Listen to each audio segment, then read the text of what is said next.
Think being a princess in ancient China was all silk dresses and royal luxury. Think again. In the Ming dynasty, the emperor kept up to 9,000 concubines in the Forbidden City.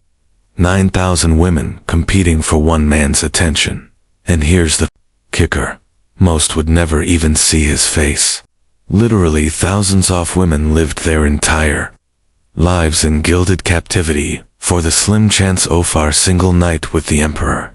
And if he died up until 1464, concubines were often buried alive with him. Yeah, apparently he needed company in the afterlife, too. You're 12 years old, playing barefoot in the dirt outside your family's shack in Ming Dynasty, China, 1570, when a black carriage pulls up. A man in silk robes steps out, face like stone, eyes like a butcher, scanning the meat aisle. He's here for you. So, before we start our journey through history tonight, quick thing. If these stories are helping you relax, I'd love if you could drop a like or subscribe. Also, would you mind sharing where you're listening from and what time it is? Always blows my mind how people are falling asleep to this all over the world. Alright, let's head back to 1570 China. Trust me, it's going to be quite a ride. But, first, get comfortable. Seriously, adjust those pillows, pull up that blanket, because where we're going, you're going to want to be cozy. So, congratulations, you just woke up in the Ming Dynasty. Except you didn't really sleep. Your straw mat scratches against your skin, and the single thin blanket does nothing against the morning chill.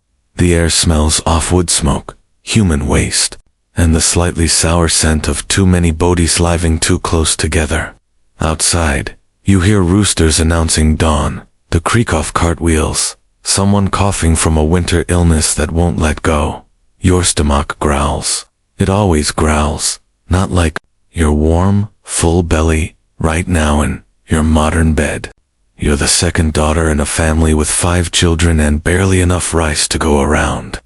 Your father works someone else's land, and every year the taxes take more. It's been a hard winter, the kind where old people and babies don't always make it to spring. Not that you need to worry about that anymore, because today, men from the Imperial Court are coming to your village, and rumor says they're selecting young girls for what? No one will tell you exactly, but your mother keeps looking at you with red-rimmed eyes. And last night you caught her currying into her sleeve when she thought no one was watching. The emperor needs girls. Your father says stiffly, at breakfast, not meeting your eyes. They say it's an honor to be chosen. Honor, right?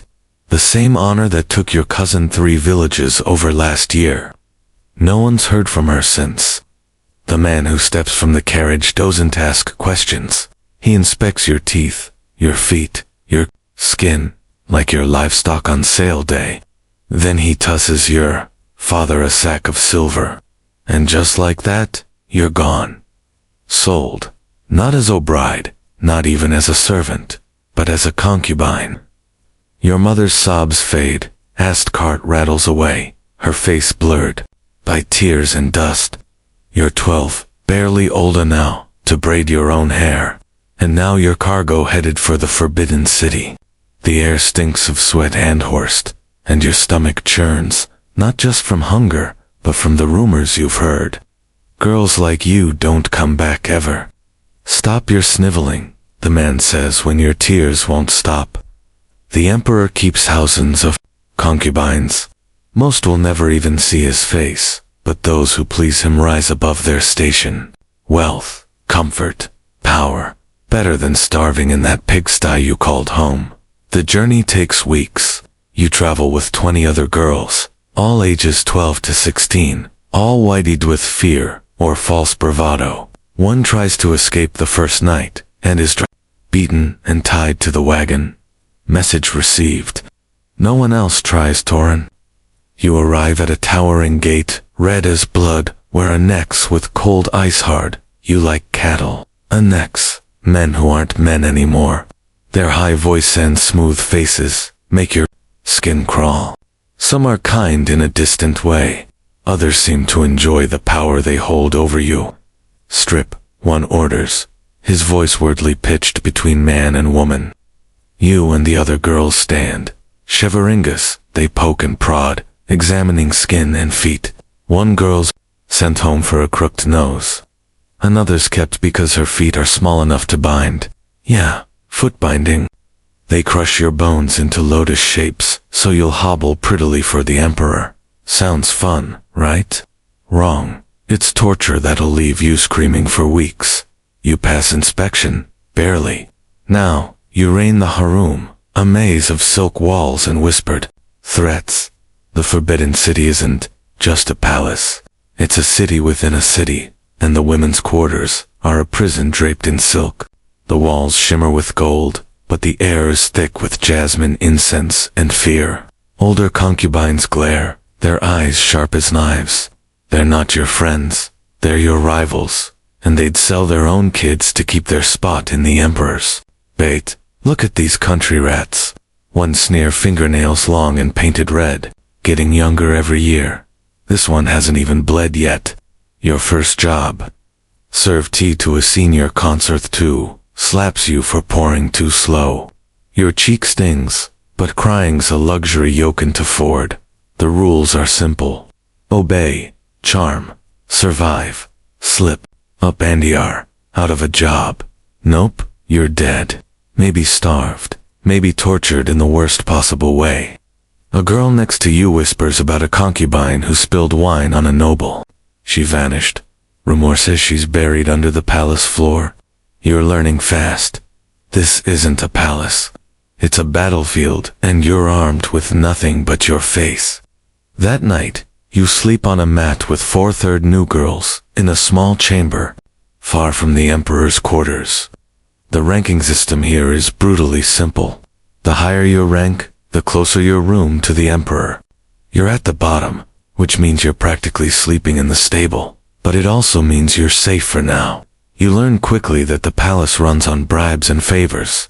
The eunuchs control access to everything: food, clothing, medicine, messages, and most importantly, access to the emperor. Want better food? Bribe a eunuch. Want to send a message home? Bribe a eunuch. Want to avoid the emperor's attention until you're older? Definitely bribe a eunuch. But what do you have to bribe with? Nothing. Which is why you learn to steal small things at first. A hairpin left unwatched, extra food from the kitchen. You hide these treasures under a loose floorboard beneath your sleeping mat, your emergency fund, your survival kit. A month passes, then two. You're assigned to help in the laundry, washing the fine silks of higher-ranking concubines. The work is hard, but it keeps you out of sight, and in this place, invisibility is safety. Keep your head down, an older laundry woman tells you. She's not a concubine, but a servant, which means she never face the emperor's bed, but also never face his wrath. Stay small, stay quiet, learn everything. The walls have ears, and the wrong word to the wrong person will get your tongue cut out. You notice things like how Consort Lin always has bruises on her wrists, but wears the emperor's favorite jade bracelet. Or how Lady Sun, once favored, now works in Thekachin after failing to produce a son. Or how the empress walks with 6 attendants who tastes everything before she does make. Not because she's important, but because she has the most enemies. One day you're scrubbing tunics when a commotion erupts across the courtyard. The emperor is coming to the harem, not tonight, not later, but now, unscheduled, unprepared for. Everyone panics. You watch from behind a drying sheet as beautiful women transform into terrified girls, rushing to apply makeup, fix hair, change clothes. Even high-ranking concubines look scared. Bako's, the emperor's favor, is as changeable as the wind, and his disfavor means death. He never visits the outer courts. A laundry girl whispers, "Something's wrong. You're invisible in your drab work clothes," which is exactly how you want it. You're too young, too new, too unimportant to be noticed. But as you turn to slip away, your foot catches on a bucket. It clatters loudly across the stone floor. Everyone freezes, including the emperor, who has just entered the courtyard. He's younger than you expected, maybe 30. Not handsome, not ugly, just ordinary. Except for the dragon Robesand, the way everyone kowtows like he's a god. His eyes find you for a terrible mint. You're certain you're dead. Then he laughs. At least someone in this palace is actually working, he says. God, come here, girl. Your legs won't move. A eunuch shoves you forward. You fall to your knees, forehead pressed to the cold stone. Your heart's so loud you're sure heck can hear it. Look up, he commands. You raise your eyes, but keep your head bowed. Palace protocol drilled into you daily. What's your name? You tell him, voice barely a whisper. Speak up, he says not unkindly. I don't bite usually. You repeat your name louder this time. How old are you? 12? Your Majesty. He frowns. Too young. Who put you in the laundry? Those chemicals will ruin your skin. Before you can answer, he turns to his chief eunuch. Move her to the gardens, something gentle until she's older. And just like that, your fate changes. Not because you're beautiful or clever, but because you were caught doing honest work while others pined. That night, you're moved to slightly better quarters with only 3 other girls. Your new job is tending flowers in the Imperial Gardens. The work is easier, the food better, and best of all, you're still invisible to most. But not to Lady Wu, a middle-ranking concubine who saw the emperor speak to you. 2 days later, you'll find your few possessions scattered, your secret floorboard stash discovered and emptied. Next time it will be your pretty little fingers that disappear. Her maid whispers as she passes. The emperor may have noticed you, but Lady Wu has been here 5 years. She has friends. You have no one. A year passes like this, working in the gardens, dodging Lady Wu's spite, learning the 1,000 unwritten rules that mean the difference between life and death. You grow taller, your body changes. The onyx notice, measuring you with their eyes, calculating your potential value. You notice things, too, like how the emperor's mother controls who enters his bedchamber more than he does. How the empress has no children, but maintains her position through family connections. How concubines with sons suddenly have power, but also make deadly enemies. You'll make exactly one friend, a girl named May, who works in the kitchen. You trade small favors. She slips you extra food. You bring her flowers from the garden. It's dangerous to trust anyone here, but going it completely alone is even more dangerous. On your 13th birthday, not that anyone knows or cares, you're tending the winter plum blossoms when you overhear to Anox talking. The astrologer says it's time he'll need the virgins prepared. All of them. There must be 200. No, just the new ones. From the past year. 20, maybe 30 girls. Better warn the handlers. Some are still young. The stars don't care about age, and neither does the emperor. Your blood runs cold. You've heard whispers, able this once a year, based on star alignments and ancient protocols. Emperor takes new concubines to his bed. A ritual defloring, a blessing 4th Empire, a nightmare for the girls. That night, you don't sleep. You lie awake planning. You've survived a year in this silken hell, but this is different. You're 13, terrified, and about to face the most powerful man in China in the most intimate way possible. And you have exactly 3 days to figure out how to survive it. Your hands shaky as you tend the garden the next morning. Every snap of a twig, every rustle of silk makes you jump. They'll be coming for you soon. The eunuchs, the handlers, the women who will bathe you, dress you, prepare you for the emperor's bed. You heard, May says, appearing suddenly beside you with a basket of kitchen scraps for the compost.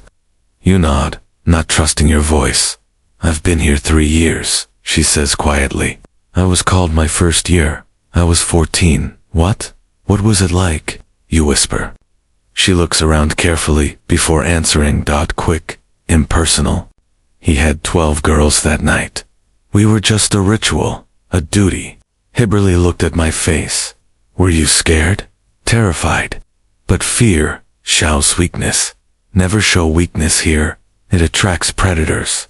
What do I do, Maysais? Be clean. Be quiet. Do exactly as you're told. And whatever you do, don't cry. He hates criers. That afternoon, it happens. A senior Hunnic and 2 attendants come to the garden. Your name is on their list. You're taken to a new section of Tepalace, one you've never seen before, closer to the Emperor's quarters. A dozen other girls are already there, looking as scared as you feel. The next 3 days are a blur of preparations. You're bathed in perfumed water, your skin scrubbed until it hurts, your hair's washed, oiled, styled. You're taught how to walk, how to bow, how to speak to the Emperor. Most importantly, you're taught how to please him. The older concubines who train you are matter-of-fact, clinical. This is a duty, a service to the Empire. Your feelings don't matter. Your fear doesn't matter. All that matters is the Emperor's pleasure. He likes to be praised, one tells you, not obviously, subtly. Make him feel powerful. Don't speak unless, 2, says another, and then keep it brief. If he asks if you're afraid, lie, a third adds. Men hate fear unless they've deliberately caused it.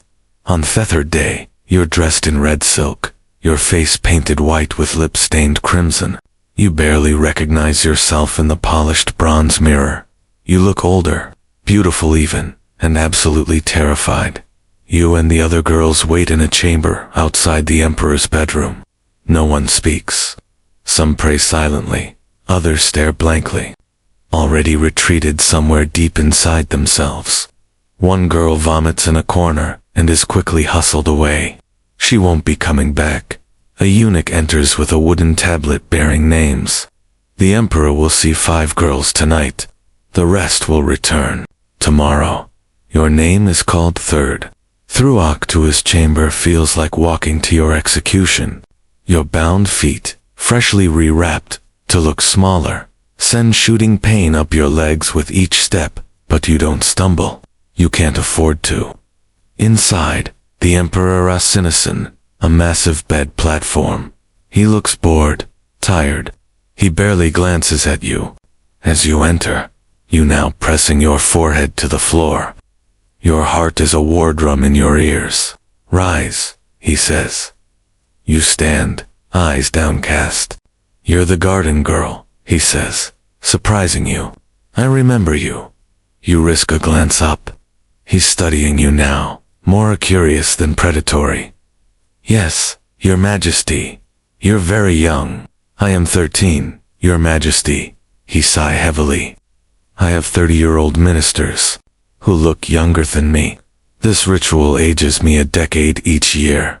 You don't know what to say to that, so you remain silent. To your shock, he waves a hand dismissively. Godaldum, I completed the ritual. You're too young and I'm too tired. You stare and his eyes narrow. Are you deaf, garden girl?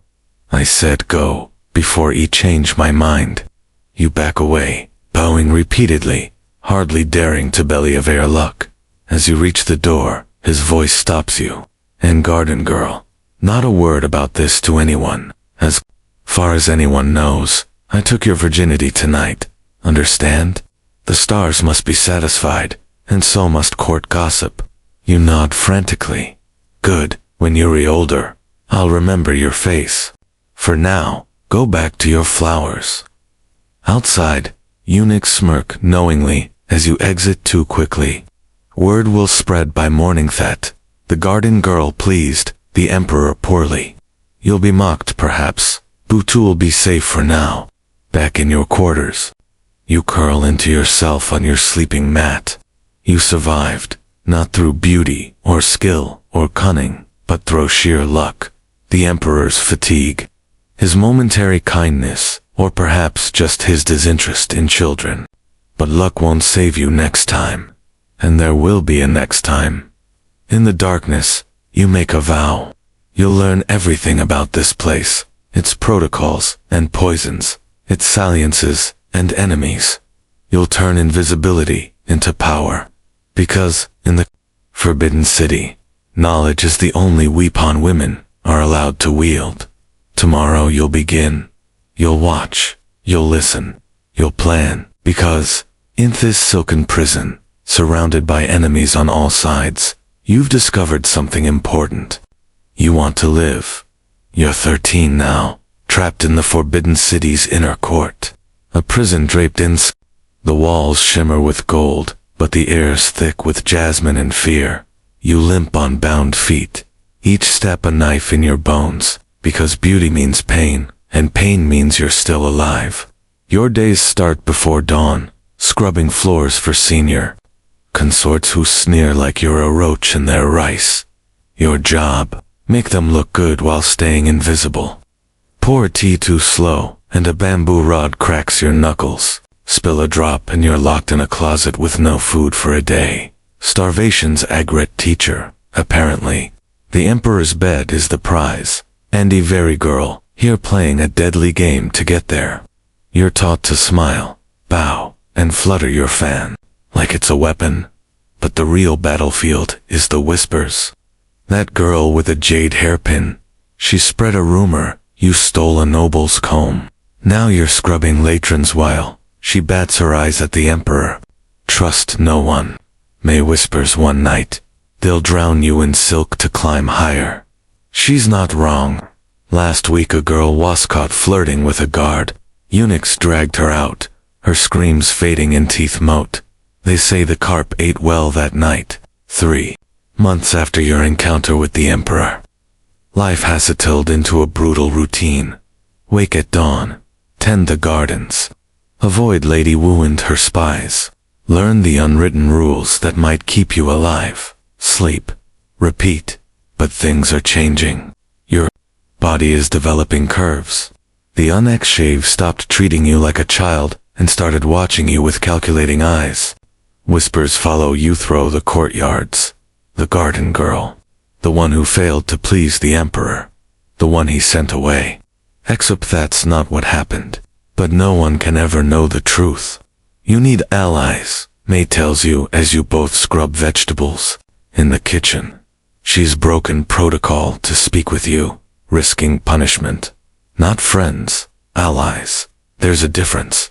Who would ally with me? You ask bitterly. I'm nothing here. May shakes her head. Everyone is something. You just haven't figured out what you are yet. That night, you're summoned to the quarters of Lady Chen, a mid-ranking concubine who has been in the palace for 8 years. You've seen her from afar, a willowy woman with a fox-like face and calculating eyes. She has no children, which is unusual for a woman of her rank and age. But somehow, she's maintained her position. You note how at the entrance to her chambers, heart racing, being summoned by a higher-ranking concubine rarely means anything good. Rise, she says, her voice surprisingly deep. Come closer. Let me look at you. You approach cautiously, keeping your eyes downcast as protocol demands. The garden girl, she muses. The one our glorious emperor rejected. You flinch, but say nothing, or did he? Her words hang in the air like smoke. Your blood freezes. How could she know? You begin, but she cuts you off with a wave. Don't lie to me, child. I have eyes everywhere, including outside the Emperor's bedchamber that night. I know you were in there for less than 5 minutes. Not even the most disappointed Emperor finishes that quickly. You remain silent, trapped. Relax, she says. Almost kindly. Your secret is safe with me, for now. But secrets are currency here, and I've just given you valuable information. I know something about you. Now you owe me. What do you want? You whisper. Information, she says simply. You work in the gardens. You're invisible. People talk around you. You hear things. I want to know what you hear. And just like that, you've become a spy. Not by choice, not by design, but by the simple mechanics of survival. Lady Chen doesn't want your beauty or your body. She wants your ears, your eyes, your access to places she can't go. So you listen. Yeah, watch. You remember. You learn that the second consort has been stealing medicine meant for the emperor's mother. That the chief eunuch accepts bribes to rearrange the emperor's sleeping schedule. That 3 of the palace maids are actually spies for the Minister of Rights, who seeks to reduce the unexpected power. Each bit of information you bring to Lady Chen earns you a tea served by her maids when you're thirsty, a salve for your aching feet. Once when Lady Wu tries to have you reassigned to the laundry again, a whisper from Lady Chen keeps you in the garden, but you're playing a dangerous game. Lady Chen isn't the only one collecting secrets. Everyone here, Tredezen whispers. The question is, what happens when you run out of useful information to share? Your opportunity to prove your worth beyond gossip comes unexpectedly. One morning, as your winter plum blossoms, you overhear 2 eunuchs talking in hush. The Minister of Defense is pushing his daughter as the next imperial consort, one says. She arrives next week. The Empress won't like that, the other replies. She's been blocking new high-rank concubines for months. This one comes with 20 war horses, and a promise of military support. Even Theme Press can't block her. You bring this information to Lady Chen that night. Her eyes narrow as she processes the implications. A new high-ranking concubine changes everything, she murmurs, especially one with military backing. Is it bad, you ask? It is dangerous, she corrects. New pieces on the board mean the game changes, but danger can be opportunity if you're smart. She studies you for a long moment. How are your calligraphy skills? You admit they're poor, as a farmer's daughter. You'll never learn to read or write. Lady Chen frowns. That won't do. Starting tomorrow, you'll spend your evenings with my maid Lin. She'll teach you. But why? Because ignorance will get you killed here. Besides, I may need you to carry messages soon. Messages that can't be trusted to word of mouth. Your education begins that very night. Lin is a stern teacher, rapping your knuckles when you hold the brush incorrectly, making you practice basic strokes for hours, until your arm aches. But there's power in these symbols. These characters that unlock doors previously barred to you. While you learn to read and write, life in the Forbidden City continues its deadly dance. The minister's daughter arrives with great fanfare. A beautiful girl named Lady Sun with perfect oval face, tiny feet, and the confident demeanor of someone who's never known true hardship. From your place in Dagger Dun, you watch her procession enter the palace. 20 eunuchs carry her sedan chair, followed by attendants bearing chests of silks and jewels. The existing concubines line the walkways, smiling poisonous smiles. They hate her already. That night, the palace buzzes with rumors. The emperor will see Lady Sun immediately, breaking all protocols about new concubines being quarantined and trained. Her father's influencers, that far. This is bad for the Empress, Lady Chen tells you as you practice writing characters by candlelight. If Lady Sun produces a son quickly, her military backing could threaten the current power balance. Can't the Empress just get rid of her, you ask? Thinking of how easily other girls have disappeared, Lady Chen smiles grimly. Not this one. She's too well connected. No, this recrescent laddie. 3 days later, Lady Chen gives you your first real mission. You're to deliver Asmel package to one of the eunuchs who serves in Lady Sun's quarters. Don't open it, she warns. Don't ask questions. Just make the delivery and return immediately. The package feels light in your hands, wrapped in simple brown paper. It could contain anything. A bribe, a love note, poison. You don't want to know. But as you make your way across the palace, slipping through servant corridors and hidden pathways Lady Chen has mapped for you, your curiosity burns like a fever. You find eunuch, an older man named Wei, exactly where Lady Chen said he would. He takes the package without a word, his face revealing nothing. Only this light tremor in his hand suggests this exchange is anything but routine. That night, Lady Sun falls violently ill. Food poisoning, the palace physician's tickler. Nothing fatal, but enough to keep her from the emperor's bed for at least a week. You say nothing, but your hands shake as you tend the garden the next day. You've become complicit in something dangerous. You did well, Lady Chen tells you, fate veining. The delay gives us time to prepare. Prepare for what? You dare, Tosk. War, she says simply. Lady Sun won't be content with just the emperor's favor. She wants power, real power, and that means removing obstacles. Like the empress, like anyone who isn't useful to her, Lady Chen gives you a pointed look.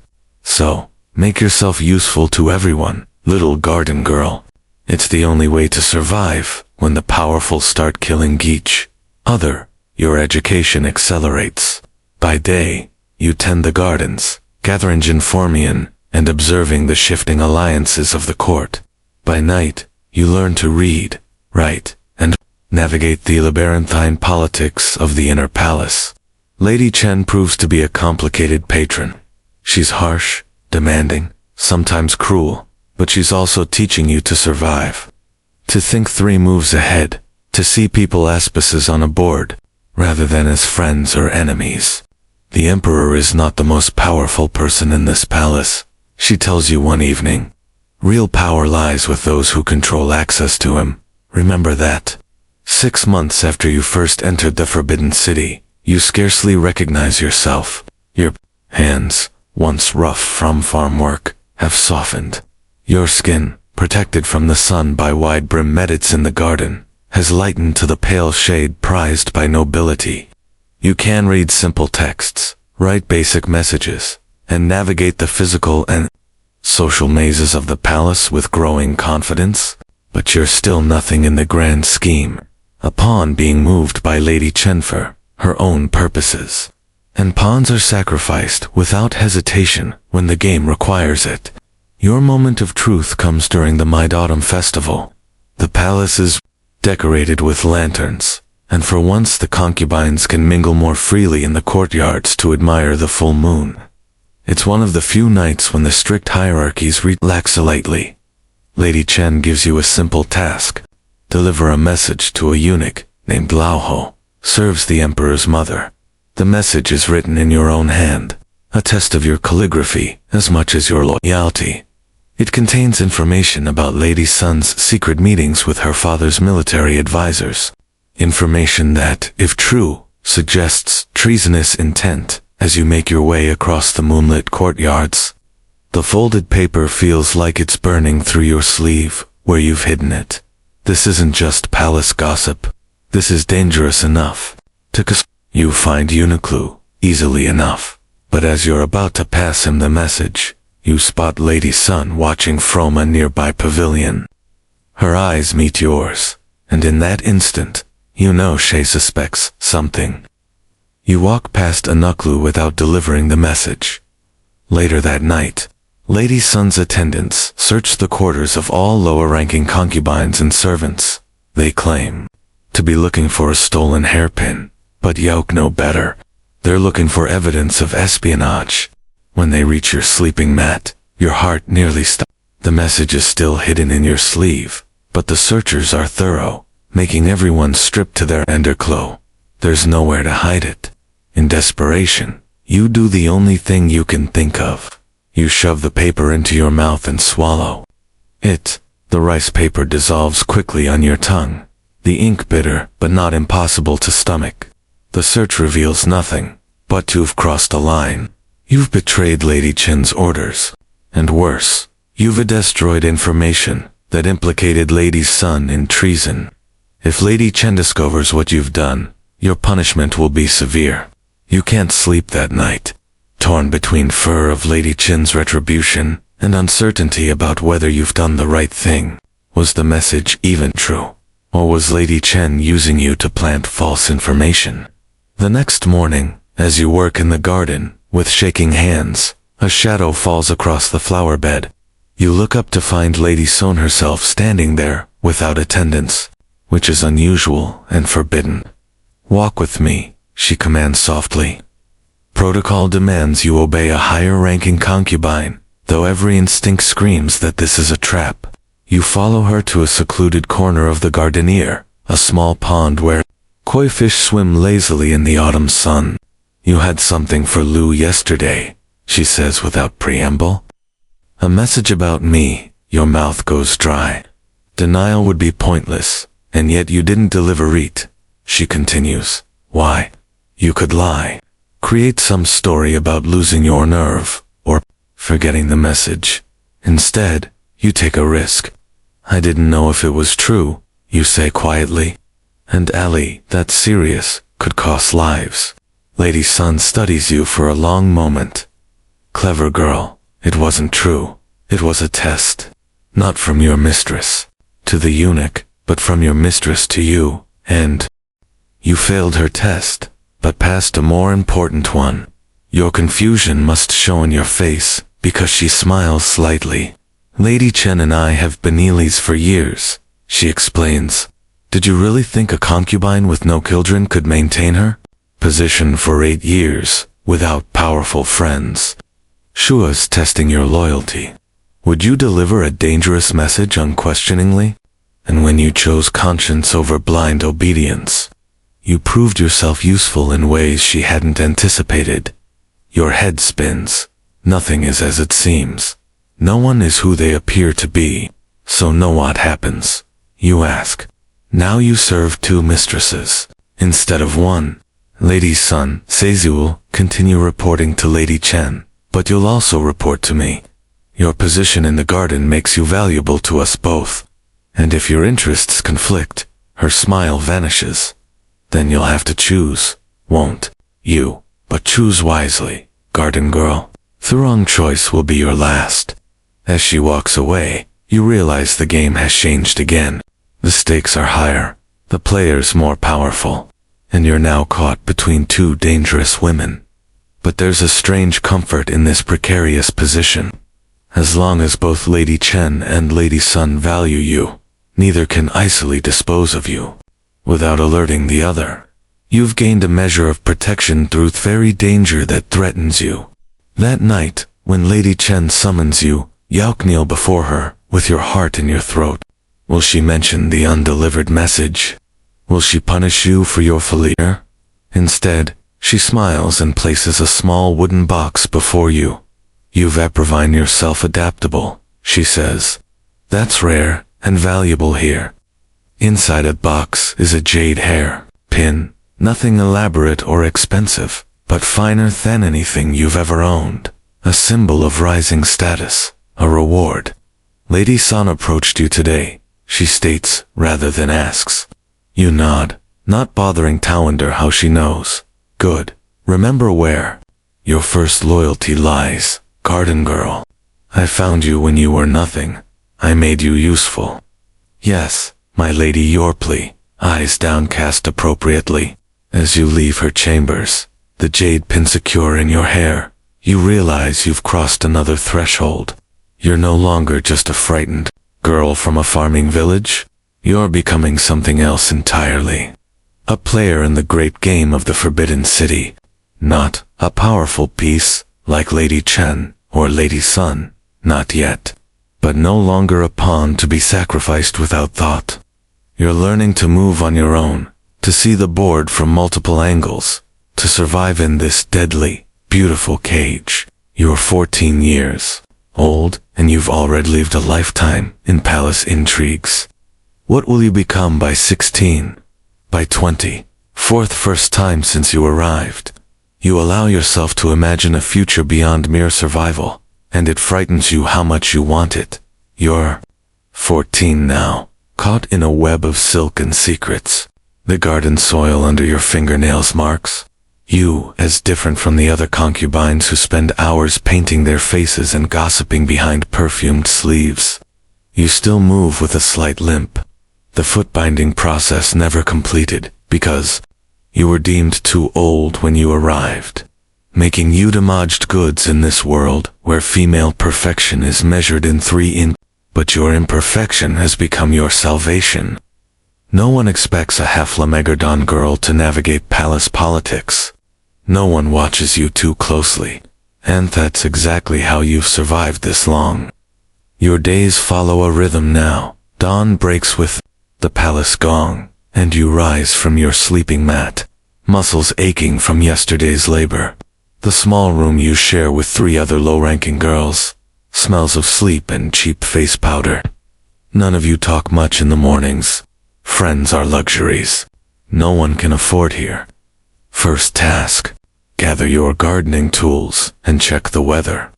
Rain means indoor work, polishing floors or mending garments. Clear skies mean the gardens, pruning, weeding, harvesting medicinal herbs. Fourth, imperial physicians. You prefer the outdoors. Less chance of crossing paths with dangerous people. Breakfast is simple: rice porridge with pickled vegetables. You eat quickly, head down. Food, like everything else in the Forbidden City, is distributed according to rank. As a garden girl, with special duties for Lady Chen and secretly Lady Sun, you get slightly better portions than the lowest servants, but you're still hungry most days. After breakfast, you report to the head gardener, an old eunuch named Zhang. He's been tending the imperial gardens for 40 years and knows every plant, every season, every emperor's. He's also going blind, which makes you invaluable to him. Your young guys and steady hands do the delicate work he can no longer manage. The chrysanthemums need deadheading, he tells you, his milky eyes staring somewhere past your left shoulder. And check the west wall. I smell rotting wood. Might be termites. You bow and gather your supplies. Zhang is one of the few people in the palace whale, treats you with basic decency, not kindness exactly. Kindness gets Yao killed here, but a gruff respect. You protect him from his superiors, who would replace him if they knew how bad his eyesight had become. He protects you from the harsher tasks that might be assigned to a girl your age. The morning passes in quiet work. You deadhead the chrysanthemums, keeping the finest blooms to dry for tea. You check the west wall and find the termites. Zhang's meld somehow. You report it to the construction units, who give you a copper coin for saving them from a bigger repair later.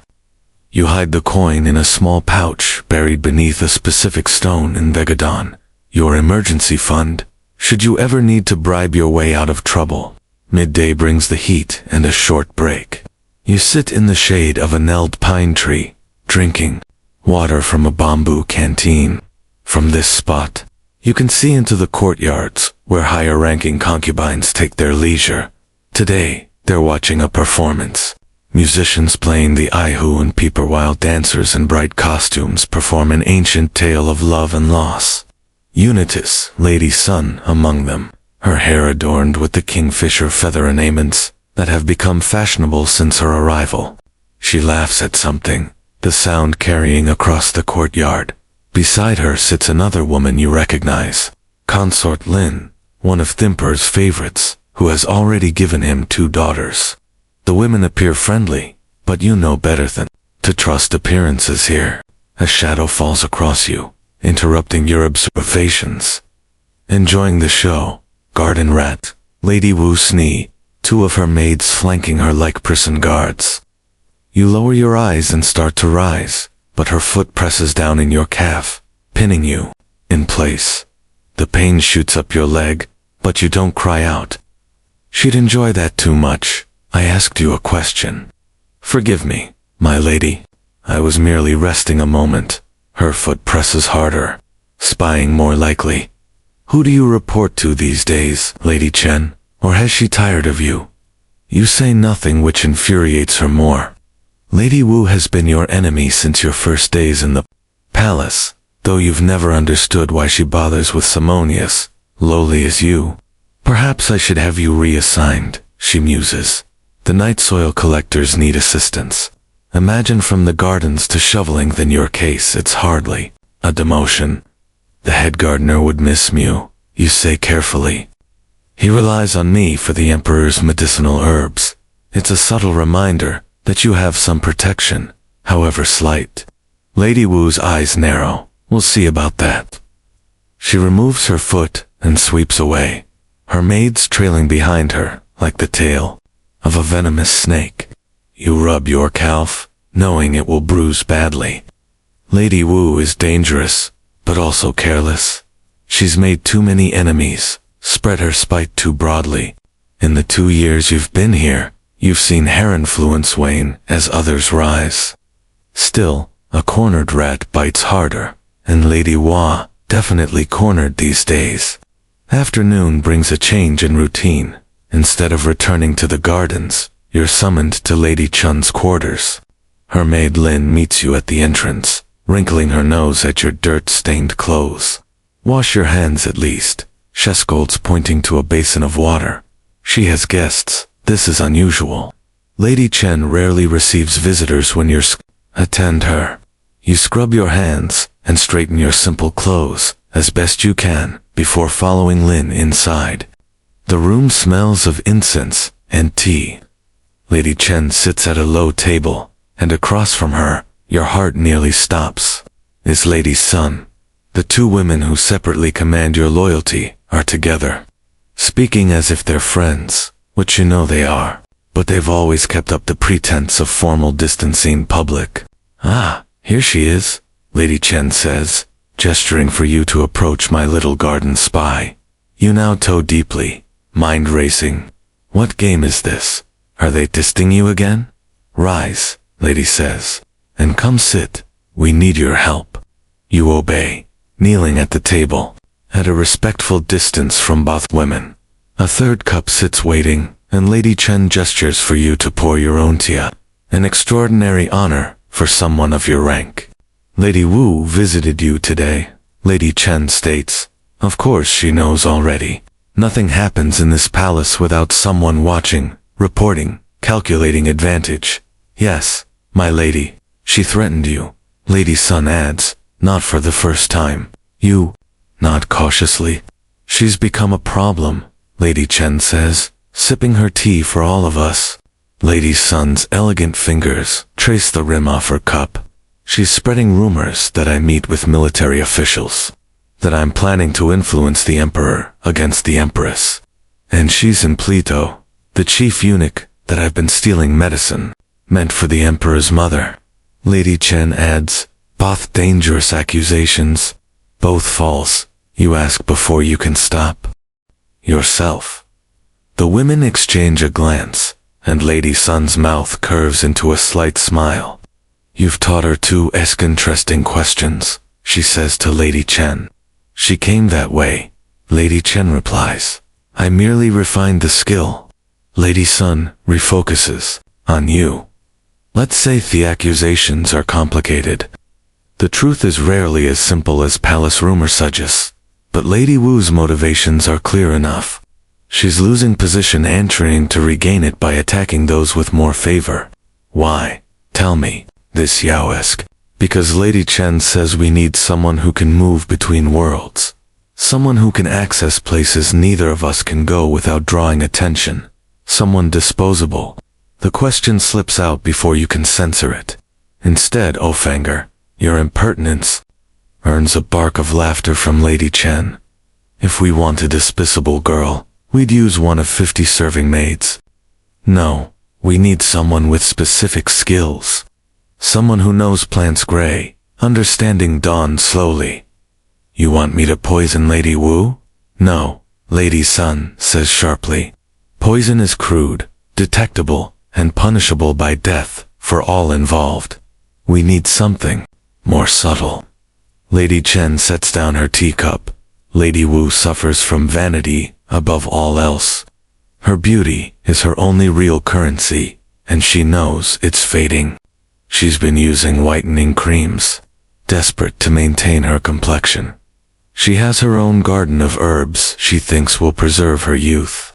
Lady Sun adds a private plot behind her quarters that only she tends.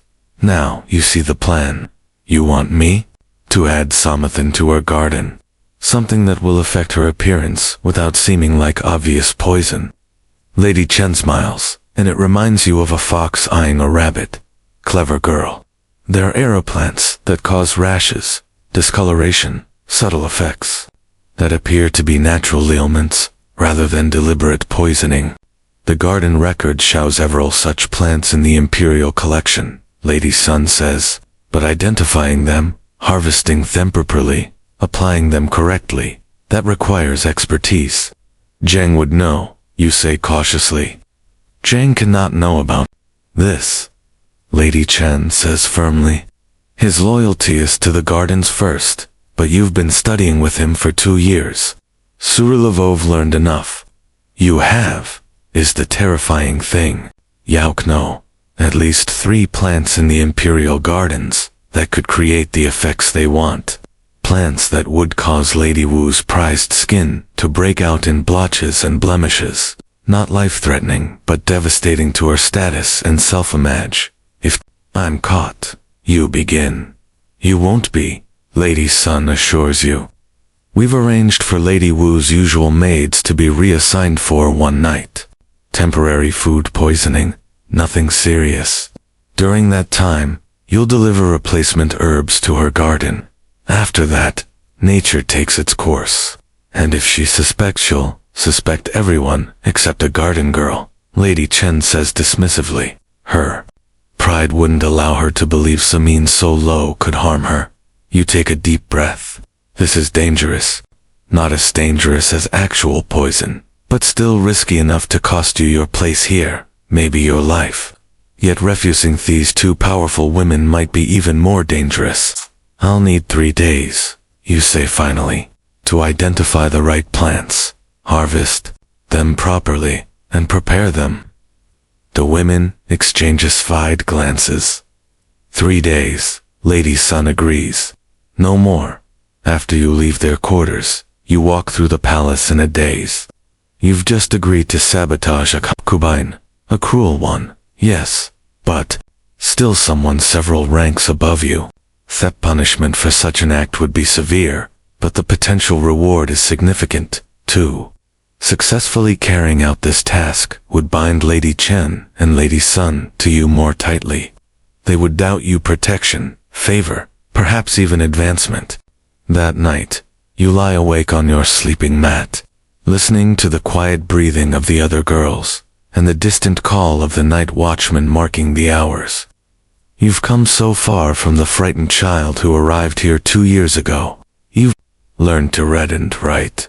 You've mastered the geography of the Forbidden City, its social hierarchies, its secret pathways, and hidden rules. You've made yourself useful to powerful people. But at what cost? The girl who left her village would hardly recognize the calculating young woman you've become. You wonder sometimes if your mother would be proud of your survival, or horrified by your methods. The next morning, you begin your preparations. You carefully harvest small amounts of several plants from different parts of the garden. Nothing enough to be noticed missing, but sufficient for your purpose. White velvet leaf that causes redness and swelling. Manurian Dutchman's pipe, fat cretes, dark spots on the skin. Wild chrysanthemum that when concentrated is sticky. Residue causing persistent rashes. You work during your regular gardenities, explaining to Zhang that you're preparing special medicinal mixtures for your monthly women's time. An excuse no male eunuch will question too closely. Yodri some herbs. Crush others. Prepare tinctures using techniques you've learned from watching the palace of. On the 3rd day, everything is ready. You've created a mixture that looks and smells like ordinary beauty treatment ingredients. Aloe, cucumber, pearl powder. But hidden within are the compounds that will gradually affect Lady Wu's precious skin. That night as arranged, Lady Wu's regular maids are absent, struck with stomach ailments that have them running to the privacy every hour. A replacement maid, one loyal to Lady Sun, meets you at a side entrance to Lady Wu's quarters. Hurry, she whispers. She's at dinner with the second consort. You have half an hour at most. Lady Wu's private garden is smaller than you expected. Just a few raised beds in a courtyard behind her chambers. You quickly identify the beauty herbs she's growing. Angelica, Janang, white peony. You carefully add your prepared mixtures to the soil around each plant, ensuring they'll be absorbed gradually. Then you sprinkle a bit directly on the leaves of the plants most likely to be harvested soon. Your age is finishing when you hear voices approaching. The maid grabs your arm, her fingers digging painfully into your flesh. Someone's coming, she hisses. Hide. There's nowhere to go, except behind. A large decorative rock at the edge of the garden. You squeeze yourself into the shadow it casts. Making yourself as small as possible, the maid slips away through a side door, abandoning you without hesitation. Lady Wu enters her garden, accompanied by another concubine you recognize, a son of her few remaining allies. They're laughing about something, their voice slightly slurred from wine. She looked ridiculous. Lady Wu is saying all false feathers like some kind of exotic bird. The emperor prefers subtle beauty. Is that why he hasn't visited her chambers in a month? The other woman asks, causing both to dissolve into mean-spirited giggles. They're talking about Lady Sun, and if what they're saying is true, her position might be more precarious than you thought. The women settle on a stone bench, barely 10 feet from your hiding place. If either looks in your direction, you'll be discovered instantly. The new cream is working wonderfully, Lady Wu says, touching her cheek. The court physician says, my complexion is the finest he's seen in years, better than the Empress herself, her friend agrees. Everyone's noticed. I've been adding extra pearl powder, Lady Wu confides, and a special ingredient. She lowers her voice, but you can still hear her. Rushed butterfly wings. Very rare. Very expensive, but worth every coin. Your blood runs cold. Crushed butterfly wings are highly toxic when applied to the skin. Not immediately, but over time they cause liver failure and death. Lady Wu isn't just trying to stay beautiful. She's slowly poisoning herself out. Affinity and ignorance. The irony is bitter. You came to sabotage her beauty regimen, only to discover she's already doing far worse to herself than you ever intended.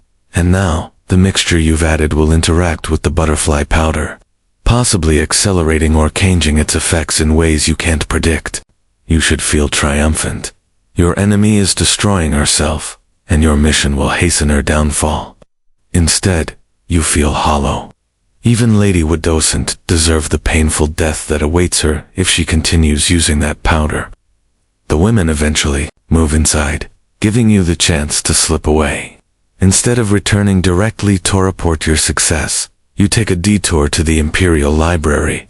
You need torsurge, butterfly wing, toxicity, and possible antidotes.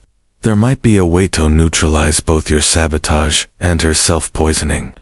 The Imperial Library is official life forbid to someone of your rank, but you've learned many ways around such restrictions. A bribe to the right eunuch, knowledge of when certain sections are unguarded, and the ability to move silently through shadowy corridors get you inside. You find what you need in an ancient medical text, a remedy that won't save Lady Wu's beauty, but might save her life. A special tea that if consumed regularly can counteract the butterfly wing poison. You memorize the ingredients all commonly available in Thalys kitchens. Now you face a choice that will define what kind of person you're becoming. In Fast Gilded Cage, do you report your successful mission to Lady Chen and Lady Sun, allowing Lady Wu to continue unknowingly poisoning herself? Or do you find a way to anonymously deliver the antidote information, potentially saving your enemy's life, but risking the displeasure of your protectors? As you slip out of the library, a palace maid passes by, arms full of fresh linens. She doesn't notice you in the shadows. On her wrist is a small birthmark in the shape of a crescent moon, distinctive enough to be recognized again. An idea forms, the perfect anonymous messenger. You return to Lady Chen's quarters and report your success, describing how you planted the sabotage herbs in Lady Wu's. You don't mention the butterfly wings or your visit to the library. Excellent, Lady Chen says, looking genuinely pleased. Now we wait. The effects should begin appearing within a week. What happens to Lady Wu then? You ask, keeping your voice neutral. Lady Sun, who has joined you, shrugs elegantly. She seek medical help. Of course, they'll find nothing obviously wrong, just a sudden deterioration of her complexion. She'll devastated, withdraw from court appearances, lose whatever influence she still has. She won't suspect sabotage, or she might, Lady Chen acknowledges, but she has too many enemies to identify the source, and by the time she recovers, if she ever does, the court's attention will have moved on to newer, prettier faces. You nod, as if satisfied with this explanation. The plan is elegant in its cruelty, perfect for Thepalace's particular brand of warfare. But you've already decided it won't play out exactly as they expect. The next morning, you find the maid with crescent birthmark. You bump into her deliberately in a crowded corridor, slipping a folded paper into her apron pocket during the confusion of apologies. On the paper is a simple message about the dangers of butterfly wing powder and the tea that can counteract it. No names, no accusations, just medical information that might save you a life. Whether she'll deliver it to Lady Wu, you don't know. Whether Lady Wu will heed the warning if she receives it, you can't predict. But you've done what you can to balance the scales between your duty to your protectors and your own moral compass. A week later, as expected, Lady Wu disappears from court functions remorsefully. A skin ailment, a nervous collapse, a loss of imperial favor. You hear different versions from every corner of the palace. Lady Chen and Lady Sun are pleased with the outcome, though neither mentions your role directly. What no one knows, except perhaps Lady Wu herself, is whether she received your warning about the butterfly wings. You watch and wait for signs. Her death would indicate she continued the poisonous regimen. Her eventual return to court with a diminished, but not destroyed complexion would suggest she heeded the warning. 3 weeks after your night in her garden, you glimpse Lady Wu walking slowly through a distant courtyard. Her face is partially covered by a fan, but she's alive and moving without assistance. Something unclenches in your chest. Whatever else happens between you, at least you don't have her death on your conscience. That night, as you prepare for sleep, you find a small package beneath your sleeping mat. Inside is a simple bronze mirror. Nothing elaborate, but far finer than anything someone of your station would typically own. There's no note, no indication of the giver, but the coincidence is too perfect to ignore. You hold the mirror up, studying your reflection in the dim light. The face that looks back is no longer a child's. At 14, you've developed the sharp awareness of someone much older. Your eyes hold secrets. Your myth has learned when to speak and when to stay silent. You've survived another year in the Forbidden City. Not just survived, you've navigated its treacherous waters with increasing skill. You've protected yourself, and in your own small way, even protected an enemy from herself. Tomorrow brings new challenges, new dangers, new opportunities. But tonight, with your bronze mirror hidden safely away, you allow yourself a moment of quiet pride. You're learning to play the game by your own rules. You're 16, and the Forbidden City's harem has carved you into something sharp, like a blade forged in fear. Your bound feet ache, your smiles are masks, and your eyes miss nothing. You've learned to dodge the consort's venomous glares and slip past their traps. But every day is a tightrope walk over a pit of snakes. The Emperor's noticed you. 3 years since that first night when he sent you away for being too young. Now you're not too young anymore. It happens during the Autumn Moon Festival. You're arranging chrysanthemums in the Hall of Supreme Harmony when he enters unexpectedly. A small entourage of eunuchs trailing behind him. Everyone drops to their knees, foreheads pressed to the floor. Everyone except you. Hands full of flowers, caught mid-arrangement. You freeze, then drop everything, falling into a deep cow tower as petals scatter across the plished floor. The garden girl, he says, and your blood runs cold, had been still working with flowers, I see. Yes, your majesty, you murmur. Floor, rise, he commands. Let me look at you properly. You stand on trembling legs, eyes downcast as protocol demands. 3 years of palace living have taught you many things, but nothing prepares you for the emperor's direct attention. You've grown, he observes. Is that approval in his voice? You dare not hope. Hope is dangerous. Bring her to my chambers. Tonight, he tells his chief eunuch, not asking, not wondering if you're willing, just stating a fact, like commenting on the weather. The eunuchs nod, face impassive. They've arranged thousands of such commands. You're just another name on an endless list of women summoned to the dragon bed.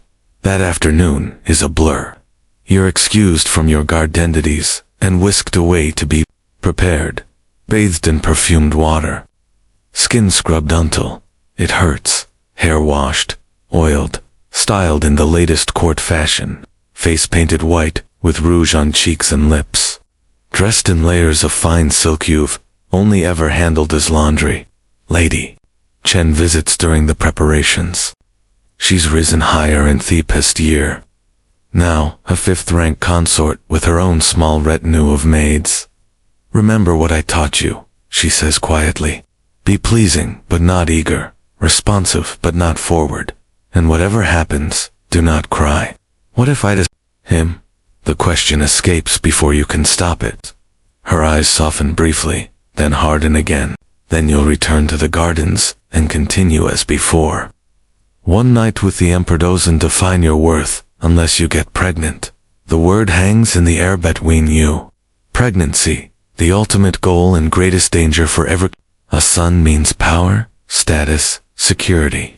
A daughter means slight improvement in rank, but little else. No child at all means you return to your previous station, perhaps with a small token of imperial favor. If you conceive, Lady Chen continues, everything changes. You'll have enemies you can't even imagine. The Empress herself will notice you, and not favorably. Has he visited you? You dare to ask. A shadow crosses her face. Once 3 years ago, no pregnancy. Then you understand now why she's invested so much in you.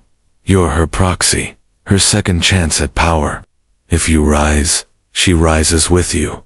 As darkness falls, you're led through silent corridors to the emperor's chambers.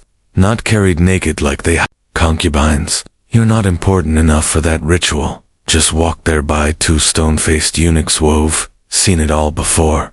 The emperor's private quarters are surprisingly small. Luxurious, yes, with the finest furnishings and art, but not the overwhelming display of wealth you expected. He sits at a desk reading reports, still dressed in semi-formal robes. Yato at the entrance, heart threatening to burst from your chest. The garden girl. Your Majesty, the chief eunuch, announces before backing away, leaving you alone with the most powerful man in China. Or rise, the emperor says without looking up. Pour me tea. You obey, moving to the small table where Atapat sits warming over a tiny brazier. Your hands shake slightly as you prepare the cup. This at least you know how to do well. Lady Chen insisted you learn the formal tea ceremony to imperial standards. You kneel and offer the cup with both hands, eyes downcast. He takes it fingers, brushing yours briefly. Your name? You tell him, surprised he doesn't tremble. Then again, he's had hundreds of women since that night 3 years ago. Ah yes, he says, sipping the tea. The honest worker, I remember now. Hestides you over the rim of his cup. You still work in the gardens. Yes, Your Majesty. Under head gardener Zhang, you enjoy it. The question catches you off guard. No one in the palace has ever asked if you enjoyed your work. Ah yes, Your Majesty. Plants are honest. They respond to care without schemes or secrets. He laughs, a surprisingly warm sound, unlike people at court. I wouldn't know, Your Majesty, as infants were. Of course you would, he counters. You've survived 3 years here. That requires understanding shims and secrets. You remain silent, unsure how to respond. Is this a trap? Addis. He sets down his teacup and gestures to a low stool near his desk. Sit. Tell me about the gardens. What's blooming now? For the next hour, Yautsk about chrysanthemums and plum blossoms, autumn herbs and winter preparations. He asks intelligent questions, showing genuine interest. The conversation gradually shifts to court gossip. Who's allied with whom? Which officials are feuding? Which consorts have fallen from favor? You navigate carefully, sharing only what's common knowledge, nothing that could be traced back to Lady Chen or Lady Sun. The Emperor listens, occasionally nodding or asking for clarification. You realize with a start that this is why you're here, not just for physical pleasure, but for information. As a low-ranking garden girl, you see things the Emperor's usual companions don't. You hear conversations not meant for important ears. You're observant, he says finally, and discreet valley plaquities. He stands and moves to a smaller adjacent room. Come, you follow Paul's, racing the bedchamber. The moment every concubine simultaneously fears and desires. What follows is nothing like the horror stories whispered among new arrivals, nor the romantic fantasies peddled by storytellers. It's brief, almost business-like, not cruel, but not particularly tender either. He treats you with basic consideration, like a man fulfilling a duty rather than indulging a passion. Afterward, he doesn't send you away immediately, which you're told is unusual. Instead, he asks more questions about the palace, about your observations of court dynamics. Yawen's word truthfully when you can, evasively when you must. You may go, Hesse's finally. The eunuchs will escort you back. You bow deeply, unsure if you've pleased him or not. His face reveals nothing. Perhaps I'll summon Yao again, he adds as you reach the door. You're restful. Most of the women here exhaust me with their schemes and flattery. It's as close to a compliment as you're likely to get. The next morning you return to your garden duties, as if nothing has changed. Beauty of everything has. The eunuchs treat you with slightly more respect. The other garden workers give you curious glances. Word travels impossibly fast in the forbidden city. Lady Chen summons you that evening. Orwell, she asks without premobile. He was kind, you say carefully. We talked about the garden sand, caught gossip. You talked. Her eyebrows rise. Before or after? Both. She sits back, processing this information. That's unusual. He must have found you interesting, or useful, you suggest. She nods slowly. Perhaps. Both. Did he say he would call for you again? He said perhaps. Better than no, she muses. Now we wait and watch for signs. The signs appear 6 weeks later when you vomit into a flower bed, while working in the East Garden. Then again the next morning and the next. Your monthly bleeding doesn't come. You tell no one, not even Lady Chen, not until you're certain. But the palace has eyes everywhere. The Empress's chief maid notices you, refusing spicy foods at dinner. A eunuch sees you retching behind a pavilion. Whispers begin. Lady's son finds you in the garden storage room, taking inventory of winter bulbs. You're pregnant, she says without preamble. You neither confirm nor deny it. Your silence is answer enough. Theme press will know by nightfall. She continues. You need protection. I have you and Lady Chen, you say. She laughs short and sharp. We're fifth-rank consorts with no children against the Empress. We're nothing. Fear coils in your stomach, colder than the morning sickness. What do? First, you move Ato, the pregnancy chambers. It's protocol. All pregnant concubines live there, under the royal physician's care. Second, you pray for a boy. Third, she pauses. You watch your food and drink every moment of every day. Poison. The word barely escapes your lips. It wouldn't be the first time a low-ranking concubine's pregnancy ended mysteriously. Her eyes are hard with remembered pain, and you wonder suddenly if she speaks from experience.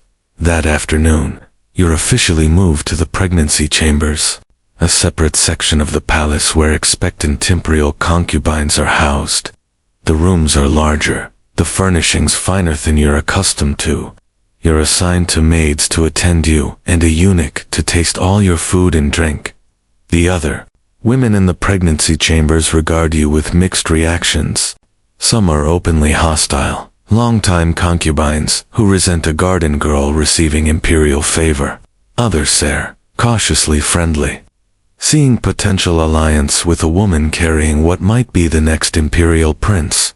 One, a fourth-rank consort named Lady Zhao, who's 7 months pregnant with her second child, takes you under her wing. The first 3 months are the most dangerous, she tells you quietly as you sit in the communal courtyard. Not just from natural causes, but from assistance. Poison, you say, no longer afraid to name the threat. She nods. The Empress has her own children. She doesn't want competition, and there are other consorts with sons who don't want their positions threatened. How did you survive? You ask. Vigilance and luck. She pats her swollen belly. This one has been easier. Once you produce one healthy child, they're less likely to target you for a second. You absorb her advice like a sponge. Never eat food you haven't seen prepared. Don't use cosmetics or medicines from unknown sources. Don't allow maids to brush your hair unless you've brought them with you. Trust no one. As your belly begins to swell, your status rises accordingly. Eunuchs, who ensignered you now bow respectfully. Maids attend to your every need. Lady Ch regularly, bringing gifts and court gossip. Even Lady Sun, more distant, since your pregnancy was announced, sends exotic fruits and protective charms. The Emperor himself visits once briefly. He seems pleased, but detached, as if you're a prized broodmare who's performing as expected. He doesn't stay long, asking perfunctory questions about your health before returning to affairs of state. 4 months into your pregnancy, the first attack comes. Your evening tea tastes slightly bitter. You're about tottering it when your food taster, a young eunuch assigned to you, collapses, foaming at the mouth. Chaos erupts. Royal physicians are summoned. Guards question everyone. The eunuch survives barely, but someone clearly wanted you or your unborn child dead. The investigation reveals nothing. The poison was in Thediapet, but anyone could have accessed. The kitchen. Suspects range from Thempress's servants to rival concubines to political enemies of the Emperor himself. That night, Lady Zhao slips into your chambers. You can't stay in the communal areas, she whispers. Request private quarters. Say the other women's fragrances make you ill, and bring your own cook from outside. Someone with no palace connections. I don't know anyone outside. You admit. After 3 years in the Forbidden City, your world has narrowed to these walls. I do, she says. My family will send someone, an old woman too loyal to be bribed, too skilled to be easily replaced. You wonder why she's helping you, what she gains from your survival. As if reading your thoughts, she says, 3 years ago, someone poisoned my first child in the womb. I lost him at 7 months. A boy. Her eyes are dry, but filled with ancient pain. I don't care whose son sits on the throne after this emperor, but I care about women being used as pawns in men's power games. You're moved to private quarters the next day. A week later, an elderly woman arrives from Lady Zhao's family. Stooped, nearly toothless, but with sharp eyes that miss nothing. She takes over your kitchen, preparing every morsel that passes your lips. The second attack comes in your 6th month. Not poison this time, but a physical assault disguised as an accident. A loose roof tile falls while you're walking in the garden. It misses you by inches. Feathered attempt is more subtle. A court physician, one you've never seen before, arrives to examine you, claiming the chief physician sent him. Your new cook blocks the door, suspicious of this stranger. Guards are summoned, and the man flees. He's caught at the palace gates, with a pouch of herbs known to miscarriage. Through it all, your belly grows. That child within kicks strongly, a fighter, like its mother. You speak to it at night, promising protection, safety, the security you never had. You will be born. You whisper to your swollen abdomen. You will survive. We both will. In your 8th month, you're too big to walk comfortably. Your feet, never properly bound, but still damaged from the initial process, ache constantly from the extra weight. You spend your days sitting in your private garden, watching plum blossoms open in the early spring air. Lady Chen visits more frequently now, bringing reports of court intrigues and positioning herself as your chief ally. Lady Sun is more distant, though still nominally supportive. Lady Jiao, now nursing her newborn son, sends advice and small gifts for the baby. The Empress is worried. Lady Chen reports one afternoon. Her oldest son is sickly again. If you bear a healthy boy, she doesn't finished, thought. She doesn't need to. A healthy imperial son elevates his mother to unimaginable heights. The emperor already has 3 sons by different concubines, but only one by the empress, and that boy has always been weak. I didn't want power, you say truthfully. I just want my child to live. Lady Chen laws in this place, those are the same thing. Without power, neither of you will survive long. Labor begins on a warm spring night. Pain like nothing you've imagined rips through your body. The midwives are summoned, old women with hands, gentled by delivering generations of imperial children. Breathe. They instruct, moving around you with practiced efficiency. Outside your chamber, eunuchs wait to announce the birth. Guards stand at every entrance, checking all who enter. No one takes chances with an imperial birth. The labor lasts 2 days.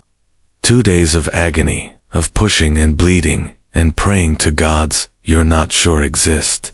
Your world narrows to pain, and breath and the urgent need to expel the life within you, and then suddenly release. Acri pierces the room, strong, indignant, alive. A boy, the chief midwife announces, and the room erupts in controlled excitement. They place him on your chest, red-faced, squalling, perfect. Your son, the emperor's son, an imperial prince. Before you can fully grasp the miracle in your arms, he's taken away to be cleaned and examined. Protocol dictates that imperial children belong to the state more than to their mothers. The news spreads through the palace like wildfire. By nightfall, gifts arrive from officials and nobles seeking favor with the mother of a prince. The emperor himself visits briefly. The next day, clearly pleased by his new son's robust health. He will be called Prince Yang, he announces, and you will be elevated to 4th rank. Last night, Lady Chen accepts this explanation, but her sharp eyes suggest she knows you're hiding something. Later that day, you visit the imperial nursery. Prince Yang recognizes you now, reaching his chubby arms toward you when you enter. The sight still makes your heart constrict with love and fear. In the Forbidden City, love is the most dangerous emotion of all. It gives others leverage. The wet nurse hands him over, and you hold him close, breathing in his sweet baby smell. Around you, nursemaids and guards maintain a respectful distance, but Yaukno, they watch and listen to everything. Your son received a gift today, says the head nursemaid, presenting a tiny jade pendant on a red silk cord from Minister Wu's household. Minister Wu, the Minister of Rights, one of the most powerful officials in court. Why would send a gift directly to your infant son? A generous gesture, you say carefully. Has it been tested? Of course, it's quite safe. You examine the pendant, a dragon and phoenix in perfect detail. Far too valuable for a simple gift of congratulations, especially 7 months after the birth. Send a suitable acknowledgement, you instruct, handing the pendant back. You didn't want the valuable item near your son, no matter how many tests it's passed, and keep it with his other treasures, meaning locked away. That night, unable to sleep, you start a mental inventory of the political forces gathering around your son. Minister Wu represents the conservative faction, traditionalists who maintain strict Confucian values and resist foreign influence. By contrast, Minister Zhao from the Board of Works, who sent an elaborate mechanical toy last week, leads the progressive faction that favors increased trade with outsiders.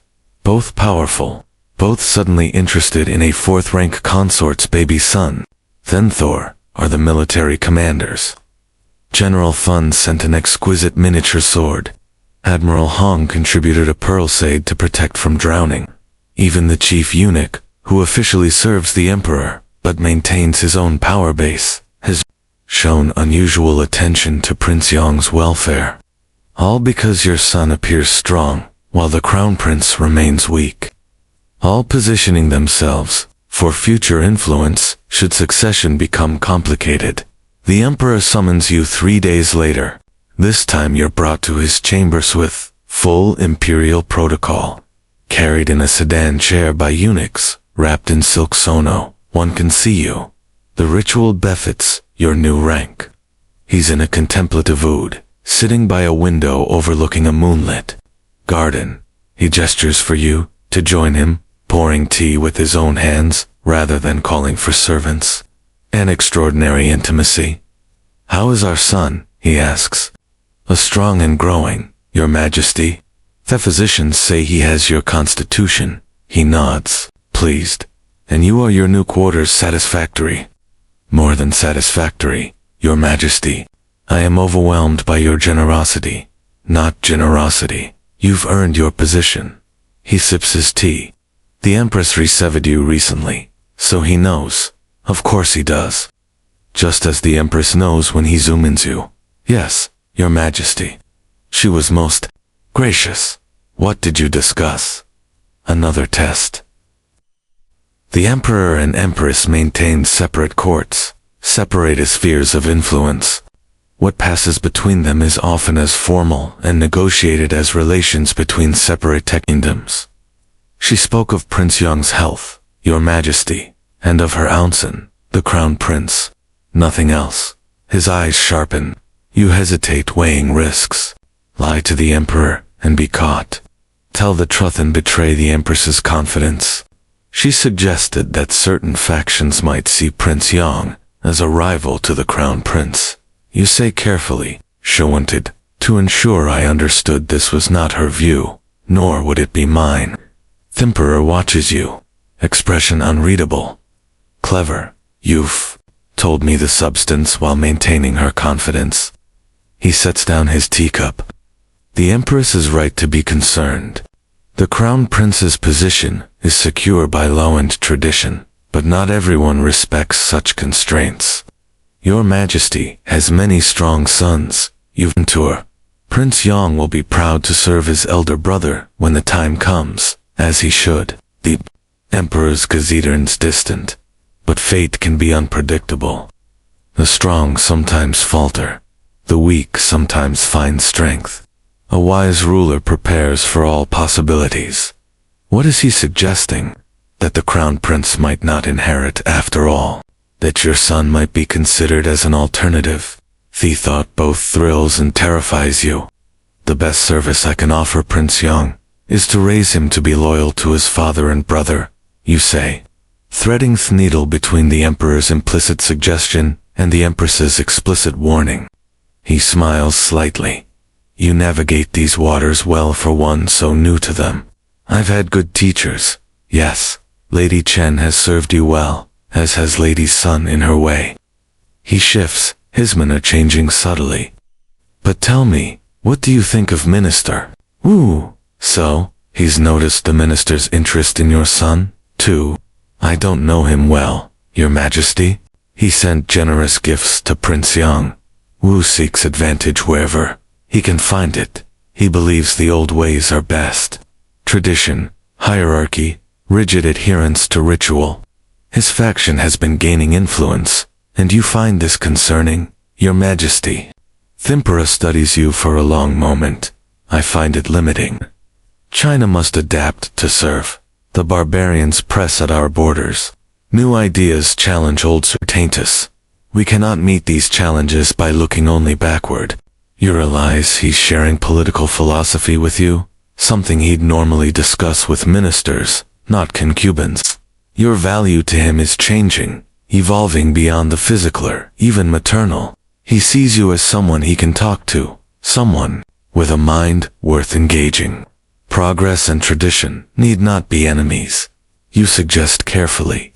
The strongest tree bends with the wind but keeps its roots deep in the soil. He looks pleased with the metaphor precisely. This is why I find your perspective valuable. You come from outside court circles, yet you understand their dynamics. You see, with fresh eyes. The conversation continues, ranging from court politics to agricultural innovations, to poetry. You tread carefully, offering thoughts without presumption, questions without challenging his authority. By the time he finally dismisses you, dawn is breaking over the palace roofs. As the eunuchs carry you back to your quarters, your mind spins with implications. The emperor sees you as more than just Prince Yong's mother. The empress views you as both a tool and a potential threat. Ministers and officials circle like hungry wolves, looking for advantage through your son. Your position has never been more secure or more precarious. Over the following months, you navigate Titha's treacherous waters with increasing skill. You report to the empress as agreed, sharing information about ministerial approaches without revealing your conversations with the emperor. You receive gifts and overtures from officials without committing to any faction. You maintain your alliances with Lady Chen and Lady Sun, whose knowledge of court intrigue helps you anticipate dangers.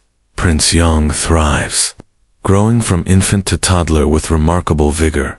At his first birthday celebration, an elaborate affair, attended by the emperor himself, he walks steadily across the ceremonial carpet to bow before his father, a feat that draws gasps of admiration from the assembled courtiers. The crown prince, forced to attend despite a lingering cough, watches with eyeless-guised envy. Your son's obvious health and vitality make him increasingly valuable as a political piece and increasingly vulnerable to those who might see him as a threat. You double the guards around his nursery. You install your own food tasters alongside the imperial ones. You trust no medicine, no toy, no visitor without thorough inspection. The empress surprisingly becomes something of an ally in these protective measures. Whatever her feelings about your son's superior health compared to her own child, she recognizes that stability depends on all imperial children remaining safe. Succession crises triggered by suspicious deaths benefit no one. The crown prince has to meet his younger brother. She informs you during one of your monthly reports. I think it would be beneficial for them to develop a relationship early. The suggestion alarms you. The crown prince is 16 now, intelligent, but bitter about his persistent ill. What if he resents Prince Yong's robust constitution? What if he sees a future rival rather than a brother? As your highness wishes, you say, hiding your concern. Don't worry subviously, she chides. My son understands his position better. He knows his brothers as allies than sees them only as threats from a distance. The meeting is arranged with elaborate protocol. Both princes, despite one bung barely a year old, are dressed in formal robes, indicating their rank and lineage. The crown prince sits on a small throne, while Prince Yong is carried in by his nursemates. You watch from behind a screen, heart in your throat, as your son is placed before his elder brother. To your surprise, the crown prince's stern expression softens when Prince Yong, ignoring all protocol, toddles forward and reaches curiously for the jade pendant hanging from his brother's belt. He's fearless, the crown prince remarks, letting the baby examine the ornament, like father must have been. He's strong, your highness, says the nursemaid, like his elder brother will be when health returns. A diplomatic answer. The crown prince doesn't seem convinced, but he pats Prince Yong's head with something like affection. When I am Emperor Hesses, I will need loyal brothers to help me rule better than ministers who think only of their own advancement. Is it a genuine sentiment or a calculated performance for those watching? Either way, it represents a potential shift in how your son is viewed, not as a threat to the crown prince, but as a future supporter and defender. As Prince Yong is carried out, the crown prince catches your eye through the screen. He knows you're either watching. His gaze is unreadable, but he inclines his head slightly. Acknowledgement, if not exactly respect. That night, the emperor summons Yao again. These meetings have become more frequent, once a month at least, sometimes more often. Court gossip suggests you've become something of a favorite, though not yet elevated to the status of imperial consort. Our son Smith today, he says, as you pour his tea. Yes, your majesty. The crown prince was most gracious. He is intelligent, my eldest. What he lacks in physical strength, he makes up for in mental acuity. The emperor sounds both proud and concerned. Did you know he's been studying the military classics, strategy, tactics, the art of war, a proper education for a future emperor? You offer perhaps, but he shows little interest in poetry, calligraphy, or music, the civilizing arts, that balance martial knowledge. He sigh. I worry about what kind of ruler he will become. You remain silent. This conversation veers too close to treasonto risk. A comment. Prince Yang seems differently inclined. He continues. Even at his young age, he shows curiosity, engagement with the world. The nursemaids say he smiles at music. He knows your majesty. He waves his hands when the court musicians practice near the nursery. The emperor nods, pleased. Good. A ruler needs appreciation for beauty, as well as strength. A ruler. Said too much. His expression gives nothing away. All your sons have different gifts, you say carefully. Together they will bring honor to your legacy. He seems satisfied with this diplomatic answer. The conversation shifts to other matters. Court intrigues, provincial reports, theaternal, bureaucratic squabbles between ministries. As dawn approaches, he dismisses you with unusual warmth, squeezing your hand briefly as you bow to leave. It's the most personal gesture he's ever made toward you. Back in your quarters, you'll find a message waiting, a folded paper slipped under your door. Inside, written in a careful hand, are 2 lines. The phoenix rises only when the dragon falls. Prepare your nest carefully, mother bird. No signature, no clue to the sender. But the meaning seems clear enough. Someone believes the crown prince's position is vulnerable. Someone thinks your son might replace him. Someone is encouraging you to prepare for this possibility. You burn the note immediately.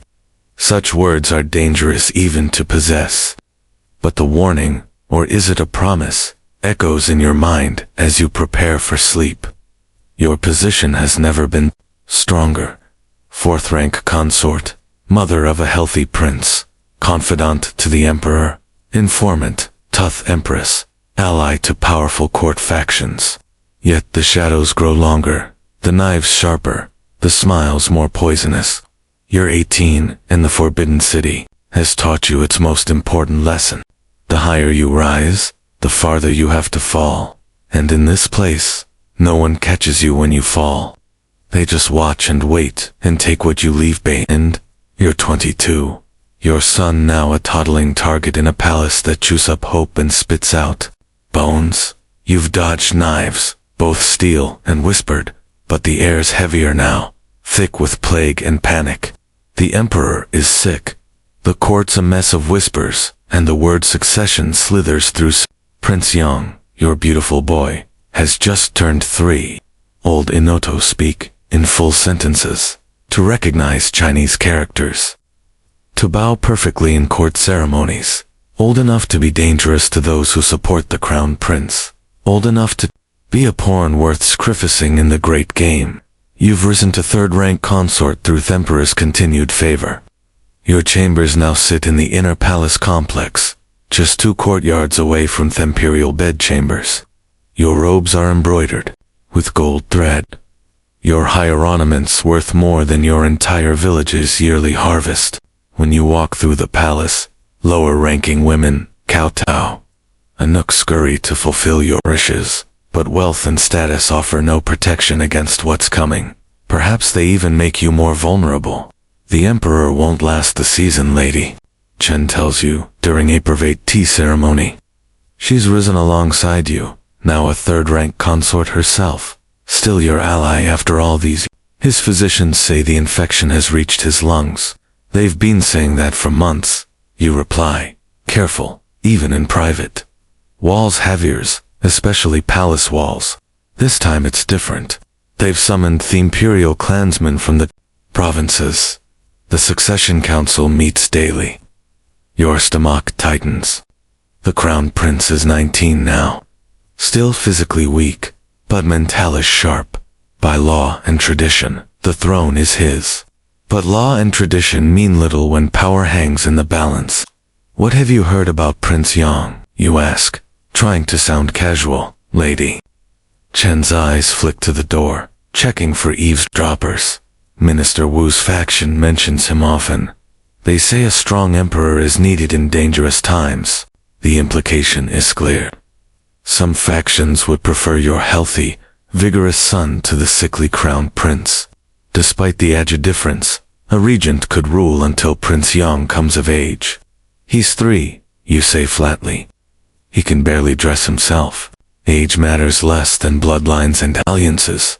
Wu's faction would control the regency. Through Prince Yang, they would control China. And through you, they think they would control Prince Yang. What they don't understand is that imperial children belong to the state, not their mothers. If they elevate your son to emperor, you'd likely be separated from him entirely. Relegatedo a ceremonial role, while advisors raise him to their liking. The crown prince is the rightful heir, you say firmly. Lady Chen studies you overheard you. You sound like the empress. The empress understands stability. A succession crisis benefits no one except those who wish to seize power for themselves. The conversation shifts to safer topics, but the warning lingers. Your son has become the center of a dangerous political calculus with your own position hanging in the balance. That night, a palace maid delivers a message not written, too dangerous. Forth, but whispered directly in your ear. The empress requests your present seat, the hour of the rat. Come alone, tell no one. Midnight, the palace sleeps, or pretends to.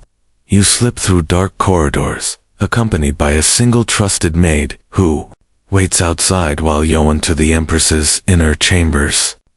The room is dimly lit by a single oil lamp, that the empress sits behind a screen, her figure a shadow against the translucent paper. Even in private, certain protocols must be maintained. The emperor will die within the week, she says without preamble. The court physicians have told me confidentially. Yuko, stunned by the bluntness of her statement. Rise, she commands. We have little time for formalities. What do you know of Minister Wu's plans? Only rumors, Your Highness. They speak of the need for a strong emperor.